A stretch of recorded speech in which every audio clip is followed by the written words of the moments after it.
Hello people, welcome to Tejas foodie NEFT. ఈరోజు వీడియోలో simple and టేస్టీగా 5 మినిట్స్లో బ్రేక్ఫాస్ట్లోకి చట్నీ ఎలా ప్రిపేర్ చేసుకోవచ్చో చూద్దాం.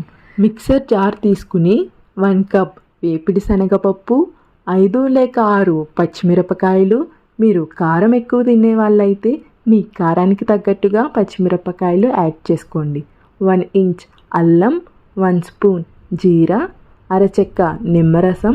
కొంతమందికి నిమ్మరసం టేస్ట్ నచ్చదు, అలాంటి వాళ్ళు నిమ్మరసం ప్లేస్లో చింతపండు యాడ్ చేసుకోండి. 1/2 స్పూన్ సాల్ట్, కొంచెం వాటర్ వేసుకుని గ్రైండ్ చేసుకోవాలి. గ్రైండ్ చేసుకున్న దాన్ని ఒక బౌల్లోకి ట్రాన్స్ఫర్ చేసుకుని మొత్తం అంతా బాగా కలుపుకోవాలి.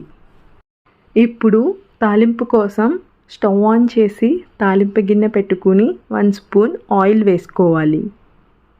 ఆయిల్ బాగా కాగాక 1 స్పూన్ ఆవాలు వేసుకోవాలి. ఆవాలు చిట్పట్లాడాక కొంచెం కరివేపాకు, 2 ఎండుమిరపకాయలు వేసుకుని స్టవ్ ఆఫ్ చేసుకోవాలి. అంతే, తాలింపుని బౌల్లో వేసుకుంటే చట్నీ రెడీ. 5 మినిట్స్లో ఈజీగా ప్రిపేర్ చేసుకోవచ్చు కాబట్టి మీరు కూడా ట్రై చేయండి. మీరు ఈ చట్నీ ముందు ఎప్పుడైనా ట్రై చేసుంటే కామెంట్ చేయండి. వీడియో నచ్చితే లైక్ చేసి షేర్ చేయండి. సబ్స్క్రైబ్ చేసుకోవడం మర్చిపోకండి.